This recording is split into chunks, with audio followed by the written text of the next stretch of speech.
Thank you so much to Biso, who is joining us today. How are you, sir? All right, and yourself? Good, thank you. You are from SANRAL and you're head of strategy at SANRAL. Tell us a little bit about what you guys are doing. I know that October is Transport Month. Yeah. So in Transport Month, we've had launches of two big major projects. Minister came. We launched and opened the Pampuneg R512 N4 interchange. That provides a faster, seamless connection between Gauteng and Northwest Province. Mhm. That was a major project. We then also opened on the N3 Hammersdale interchange. Had a bit of a challenge, but it helped, and we got some good progress there in terms of job creation, investment in infrastructure.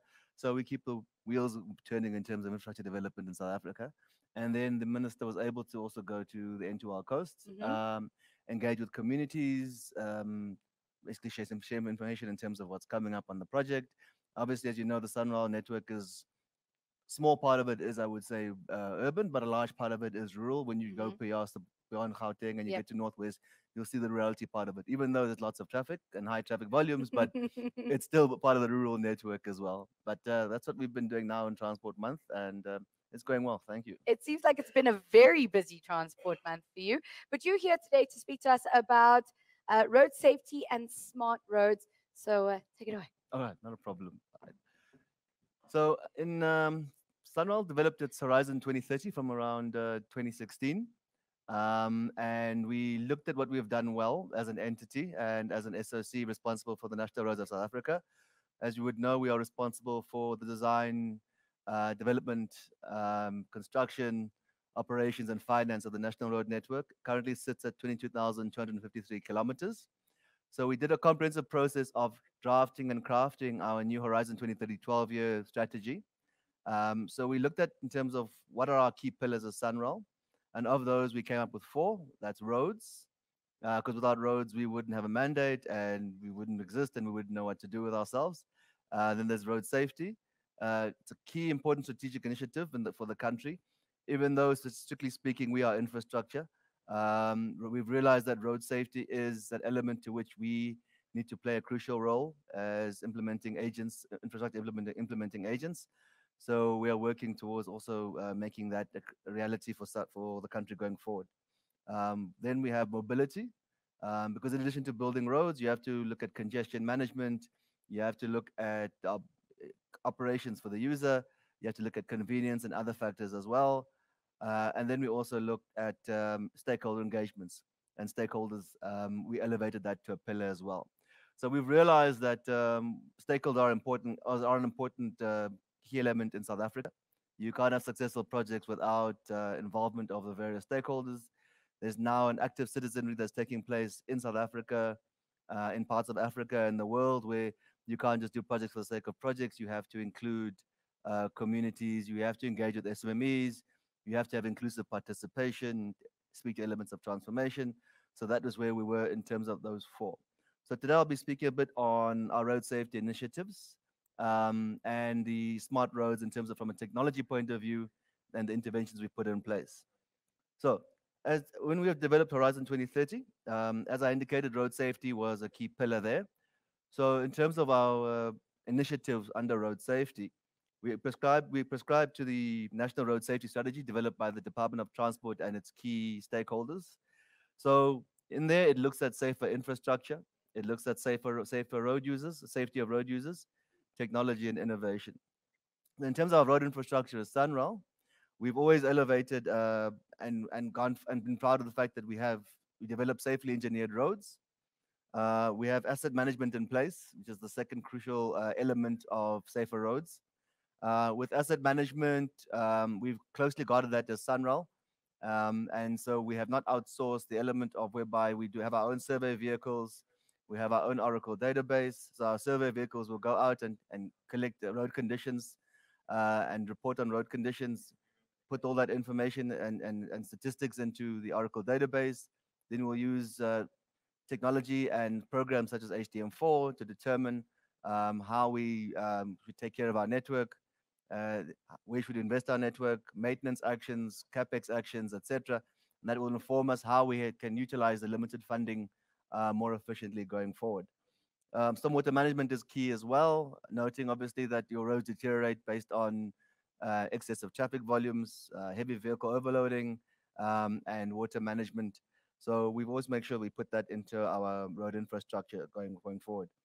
In terms of what we're doing actively on the ground, in terms of projects and initiatives, we have a road safety education and awareness programs where we go to schools, we teach school going children how to cross the roads, use the road safely. We actually also teach the teachers. We run workshops, and we make sure that at least noting that although a lot of our roads are in rural communities, you find that our roads cross over in between the school and where our communities live. So you have young school leavers and school goers crossing the roads. So we must make sure that at least when they, I would say, intersect with our roads and interact with our roads, they do this in a safe manner. So we're proud of the fact that we've rolled out road safety education awareness programs to try and improve fatalities on the road as well. So just in terms of performance in 2019-20, we had 124 workshops which we hosted. We had a total of 1,963 teachers that attended the trainer workshops. We then received resources for 6,428 beneficiaries in terms of safety material. And then also in addition to that, 238,594 learners and 554 parents benefited from these road safety educational sessions as well. We also conduct road safety audits over our network. We also look at hazardous locations continuously over the network to make sure that we deal with points on the network where we have high fatalities and where it's a risk to the road users and also to persons crossing the street and commuters. So in terms of smart roads, SANRAL is very proud to just indicate that when we rolled out the GFIP program, and obviously removing the controversy around that, we have a COC, which is Central Operations Center. So part of the fact that in that particular facility, we are hoping through Horizon 2030 to market that activity as a transport hub joint operations center in terms of its potential use for servicing transport in South Africa, where it can host e-naters, host the RTIA, a central point to manage auto fine payments. We've rolled out average speed over distance in certain parts of our network. Um, Also, we've got in terms of public transport, I'll speak a bit more about that, but we're looking at integrated fare collection, account-based ticketing, the mobility account as a feature as well. In terms of central clearing, the COC can accommodate and be used for parking payments for various malls at airports, fuel sales, drive-through license renewal, all that speaking to smart roads, benefiting the user, making sure that there's convenience in place, and they're able then to go about their business with minimal time wastage, etc. In terms of enforcement, we've got cameras rolled out on the Gauteng network as part of the FMS. Our FMS has been rolled out, which is the Freeway Management Service, has been rolled out in Gauteng. It's been rolled out in KZN and in the Western Cape. FMS is composed of many parts that includes CCTV, um, traffic management centers, and all of those. Emergency response teams where required. Road safety and law enforcement as well are part of our partners at the TMCs. And technology is a crucial element of this one as well. The Gauteng Freeway Management System is the one that I think is most advanced. We've got additional features are there that are funded also through the ORT project. The additional features we've got there are on-road services that deal with if you have an accident or incident. We try aim for a response time within 30 minutes to try and make sure that if there's an incident on these roads, we can get to you, help you out, whether it be medical attention, whether it be towing services. But it's just to make sure, at least noting that the Gauteng Freeway is important in terms of mobility, people getting to work and back. We want to make sure we deal with congestion issues. So it's the use of technology to make sure that in these three key urban metropoles, people can get to work and back faster and we manage congestion. We are rolling out, I would say, a rural FMS, noting that a lot of our network is on the in the rural parts of the country. So we can't neglect those as well. So we are making sure that at least we deal with those where we can, but also noting the tight budgets that we are under as SANRAL.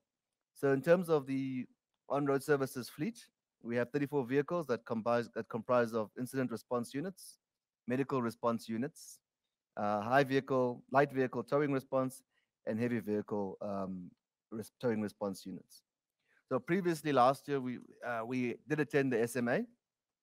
We were part of the trip. And last year, we really wanted to showcase the ETAG technology in terms of what can be done.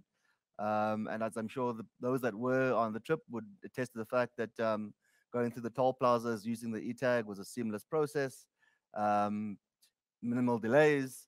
There are various areas where plaza congestions and tailbacks can be an issue, but we are encouraging South Africans to use the Shesha lanes, as we now call them, and to avoid. And it also helps with this light of COVID to not having to pay cash at toll plazas, and to use the e-tag. And also, we still have road users that still pay with credit cards, but we're trying to say, look, let's make sure that at least there's no handover of any cards or any contact between our plaza operators or our plaza tellers and the road users. So in last year's one, we showcased the e-tag technology, the extent of the SANRAL network, the condition of the SANRAL network, which we've been told is quite good. Asset management is key for SANRAL. We always monitor metrics such as smooth texture exposure, rutting exposure, bridge condition exposure. We have a number of structures on the SANRAL network, about 7,000 bridges, culverts, and structures, which we always maintain. So now I think the key theme in terms of this year's SMA for us is to also talk about the SANRAL mobility account under the TCH. So under the TCH, all road users would have an account through the e-tag system. They load up through EFT or through direct deposits, and then they're able to drive through the SANRAL network, GFIP network, and all the toll plazas, and it forms part of the greater interoperable system, whereby even if you're on the Bakwena roads in Northwest under concessionaire, or you are in N3 Marion Hill in KZN, you can have one tag that speaks to all of the three concessionaires. It speaks to the SANRAL toll roads as well. As you would be aware, our toll portfolio is comprised of the concession roads and the state toll roads. And the state toll roads are those which we administer SANRAL directly, about 1,500 kilometers. 1,300 kilometers is divided between the three concessionaires. So we want to make sure, at least as for the South Africans, and not just South Africans, but users of the road network, you can get a tag, you can register the tag, and you'll be able to drive through seamlessly throughout the country. Now, if you then transpose that technology that we've housed at the COC and you confer it, I would say, to public transport users, you can have a similar setup where public transport commuters could have a mobility account. That also then feeds into the account-based ticketing, integrated fare collection system, noting that the mobility account is not going to replace those two. Those are still needed, but you need those three together to allow, I would say, a seamless experience for the public transport users.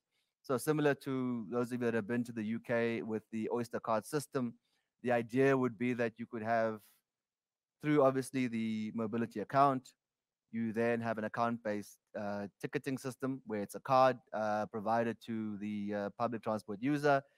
There's an integrated fare collection that works in the back of that end, amongst the various operators of public transport vehicles and owners, etc. And then with that, through that single ticketing system, your public transport user would not have to carry cash. It's safer now in terms of crime issues, much safer in terms of handling of cash.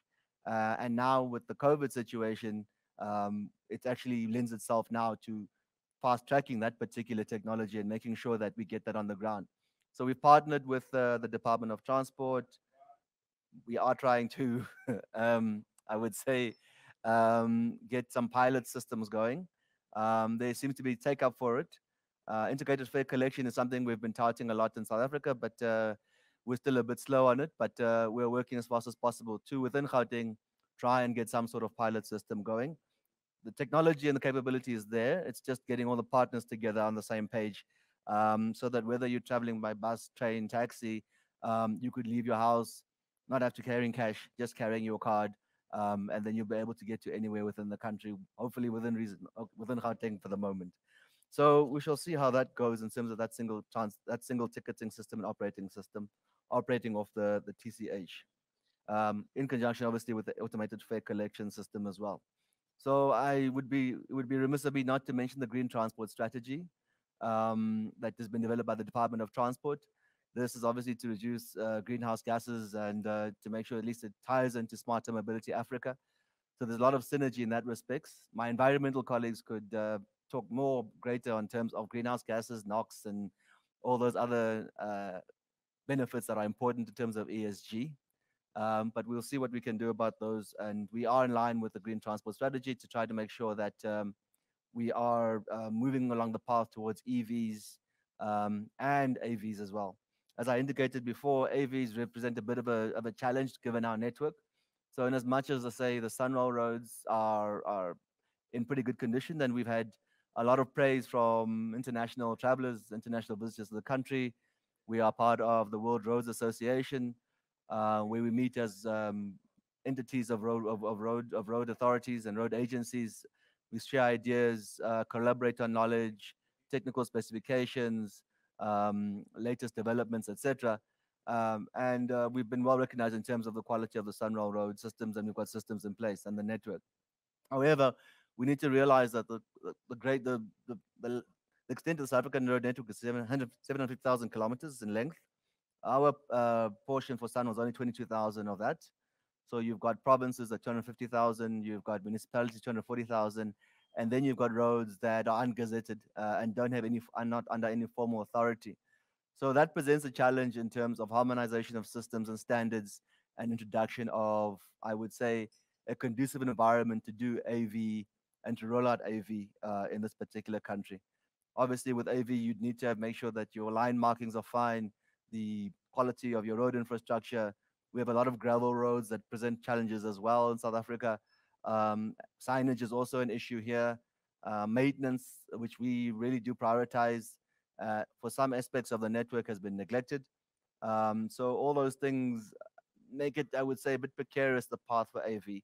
For the path for EV, and we've discussed with the SMA colleagues here, is that although obviously speaking from I would say less knowledgeable. I mean, the SMA guys are more knowledgeable than I am about EV and the future of EV vehicles and, for the world over. So although our EV population has been, I would say, not the best in terms of current EV population of vehicles, we as SANRAL have taken the decision to chart the path forward and to pioneer EVs.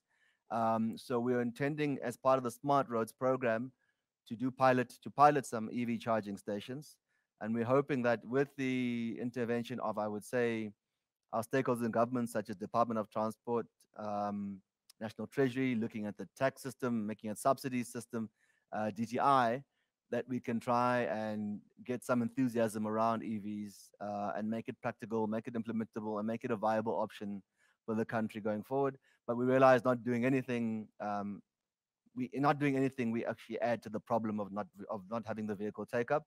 So we've decided that we will try and invest. We've got a research focus group looking at EV vehicles, and we will add to the body of knowledge. And we've taken a lot in terms of what has been done in the world, but we will try and make sure as SANRAL we do our part as well in making sure that we add to the EV body of knowledge. We are also now part of the Sustainable Roads Forum, which provides a list of design and construction interventions and guidance for implementation in unified method of reporting. So this looks at credits in terms of how we design and build our infrastructure in a sustainable way using ESG, I would say, criterion.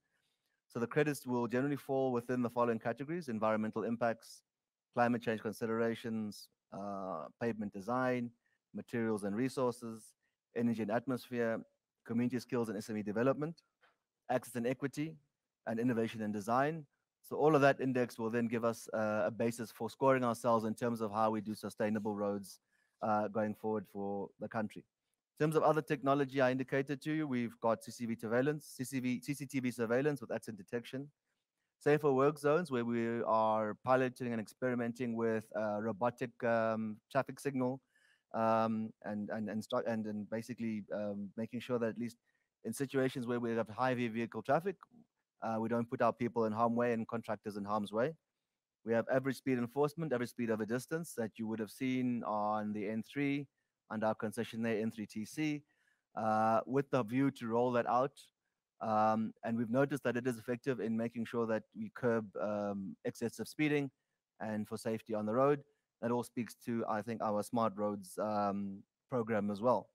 We've got automated pedestrian detection and tracking. We've got a technical innovation hub that looks at developing smart cameras to monitor at pedestrian bridges and crossings, movement of pedestrians, counting of pedestrians. But what we've also noticed that as well is when we do build pedestrian crossings and bridges over our roads, crime has been touted as one of the one of being the factors, or one of being the factors where people why people don't use some of our structures as well. So I think with the view of using these smart pedestrian cameras, and then the link up with law enforcement, police authorities, we can guarantee a safer crossing experience for the commuter on the ground. We've got advanced warning systems. We are using drone applications for a number of work that previously that we had not thought of. For example, site visits, materials investigation, in terms of exactly in terms of construction activity and scope, traffic monitoring in certain cases. So I think with the advent of COVID, one has to be a bit smarter and utilize the technology a bit better as well. We are looking at renewable energy street lighting as part of our Smart Roads program. We are looking at the 5G space as well. We noticed that obviously with the increase in the spectrum and the auctioning of the spectrum for the country, it bodes well for how we're going to take bandwidth and um, fiber and connectivity and data. Now with COVID, there's more of a pressure, at least I think that has caused the government to act a bit more hastily and with more agility in terms of making sure that we open up the space. And as SANRAL as road authorities, although our network is not the greatest and largest in terms of 22,000, but it is a premium in terms of its allocation, in terms of its access for the country. And that is why we have had a lot of interest from telecoms operators in terms of how we can partner and open up the space as well. But also noting that we do have a business development strategy. So now we're looking at also utilizing that to get some, I would say, fair market value for SANRAL for the country and some market share as well in that respects. We have an ITIS system, integrated transport information system. We have survey vehicles as part of that that are monitoring the roads, a pavement management system along with HDM4, bridge inspections. I indicated before we've got 7,000, in excess of 7,000 structures. We also can offer spatial services in terms of GIS through the COC and through, I would say, our technical expertise. Traffic modeling is something that we're also big on in terms within SANRAL. We have traffic counters on all our routes, whether it's PISOs, whether it's TELs at the plazas. We actually do monitor traffic quite intensely, noting that traffic is what signals whether we should invest or not invest in our road network. Traffic then obviously helps you determine deterioration of the network and where you can strategically invest your limited assets, etc., going forward. Well, I can definitely say that you've not only had a busy October, but you've had a very busy time at SANRAL with that list of things that you guys are going to be doing. But just to kind of refine it a little bit more, obviously, coming up now, we're getting into the festive period, and we know that South African roads are crazy over the December period. And I think this year, due to COVID, it's going to be even busier. What are some of the plans that SANRAL has in place for the festive period? So we are looking at doing another marketing launch of the Shasha lanes and the benefits of the e-tag system. We are also going to be partnering, obviously, at this time of the year, we always do with DOT, RTIA, law enforcement, to make sure we do our part in terms of reducing carnage on roads, congestion management for the highways, etc., and making sure at least that we give enough information to the road user in terms of when they can travel, benefits of the e-tag system, hours of operations. We also do traffic counts that a lot of our concessionaires will then relate to the public in terms of the busyness of the road. So we would also encourage some of our road users to pick times when there's not much traffic on the road. It's a pleasant driving experience. At the same time as well, there's light. Obviously, we also note at the time when there are heavy vehicle traffic, and obviously the conflict between heavy vehicles and light vehicles can get a bit hectic. So through our concessionaires, through our road operators and our RM operators, we're trying to make sure that at least we give you as road users as much information as possible. So you plan ahead, you're able to adjust your travel movements and travel times. Yep. Noting as well that we do have emergency response systems. We're trying to also encourage people to take breaks, Yep. enjoy the trip a bit more, not drive so fast. Can I ask a favor about enjoying the trips a little bit more? I remember growing up, SANRAL used to have little kiddie packets that they used to give out at the toll gates. Do you remember that? Yeah. And it used to have little games that the kids can play in the car and like crayons. Please, can you bring them back? Okay, I'll go Please. back to the marketing guys and ask for those. And I see, and what, a couple of years later, a lot of years later, I still remember it. So the kids can remember it as well. Okay, no, I'll take it back. Well, thank you so much for your time, to be so. We really do appreciate it. One of our partners for Smarter Mobility Africa, SANRAL. Oh, we have a question. Yes, it is on the screen. Sorry, I didn't see that. How will the locations for the charging stations be selected? That's from Manuel. Ooh, okay, I shouldn't have let the cat out the bag.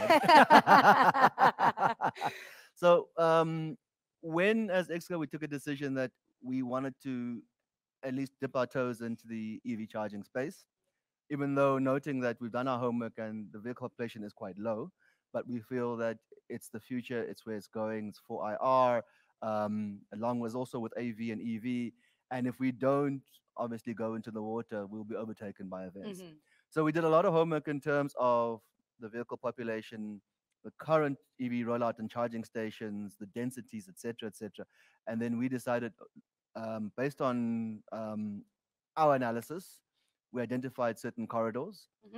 And then we said, because this is a pilot, let us test and see on the pilot that makes most sense. So we spoke to other partners like Uyilo. We were here last year. We spoke to around to various other organizations. You had the 3 car vehicle manufacturers that are also rolling out, but they're also rolling out in the urban environment. So we saw that in terms of, let's say, a trip from here to Northwest or a trip from here to KZN, that is where I think we could get the most bang for our buck in terms of rolling out more EV charging stations. So we've adopted a corridor approach because we were then, after our analysis and after our due diligence, was recommended that, look, let's try and make it as easy and as seamless as possible for a person to travel from here either to Northwest or either to KZN. So we are looking at a smart corridor concept. And to build on what's already in place, to reduce the anxiety, as you guys would. Yes. Yeah, the anxiety. So we are, I think, looking at the N3, the N4, those kind of things as well. But with the idea that your very heavily trafficked holiday destinations will be the first service. Will be the ones that we're first servicing. And this is just as a pilot to try and make sure that we learn from it. And then we will then speak to more of the vehicle manufacturers and see how we can also supplement and partner with them as well. Yeah, it'll make sense because those are some of the main things that I would look at as a consumer going into an EV or EV is, would I be able to drive down to Durbs and get there fine? Yeah. So, yeah, definitely understandable. Well, thank you so much for your time. We really do appreciate it. We're going to take a quick break. And when we come back, our final panel of the day. So I could go on for quite some time on what we're doing, but I'm mindful of the fact that we have 15 minutes and mindful of the fact that you've had a lot of speakers. So I will request to end it there.